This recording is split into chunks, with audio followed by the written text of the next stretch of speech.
J'aimerais bien qu'on ne me voit plus comme une malade, mais qu'on me voit aussi comme une maman, une illustratrice, une femme, etc.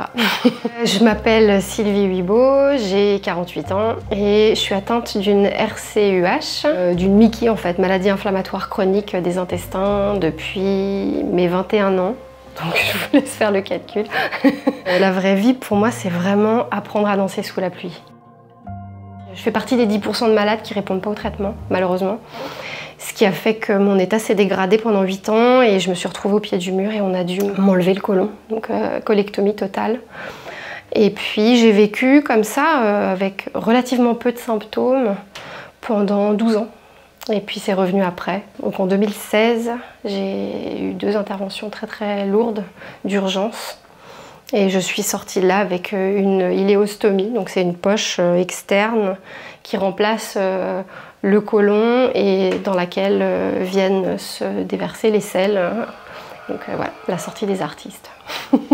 Les maladies de l'intestin, on les connaît peu, parce qu'elles sont tabous aussi. Et puis, en fait, qui a envie de s'identifier au caca, hein? Personne, à vrai dire. Mais je pense que le fait d'en parler aide un peu à banaliser quelque chose qui est finalement totalement universel, parce qu'on y va tous les jours.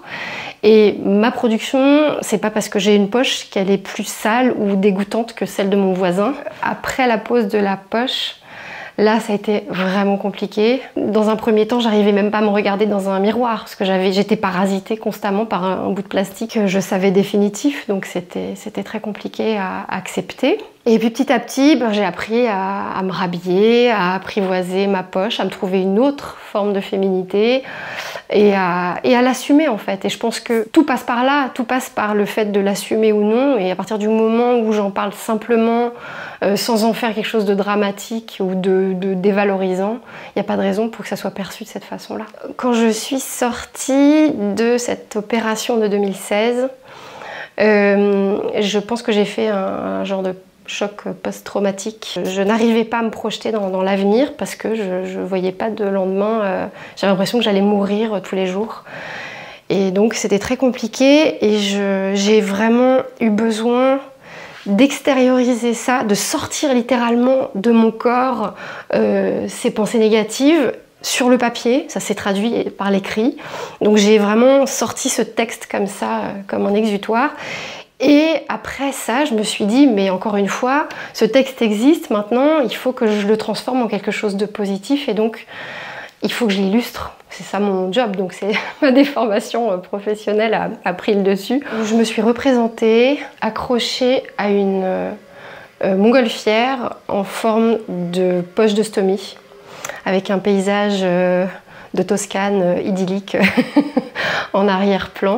Je trouve que ça symbolise le fait de se servir de la maladie comme tremplin et de l'épreuve comme tremplin pour s'envoler et pour en faire quelque chose de positif. Voilà, c'est la réussite dont je suis la plus fière probablement, c'est que j'ai vraiment réussi à passer de quelque chose de très douloureux et de très moche à quelque chose de très créatif et d'essayer de transformer ce qui était moche en quelque chose de beau. En tout cas, j'essaye d'en faire quelque chose de beau. J'aimerais bien qu'on ne me voit plus comme une malade, mais qu'on me voit aussi comme une maman, une illustratrice, une femme. Si j'avais un message à faire passer, ça serait probablement d'être acteur de sa vie plutôt que de se contenter de la regarder passer.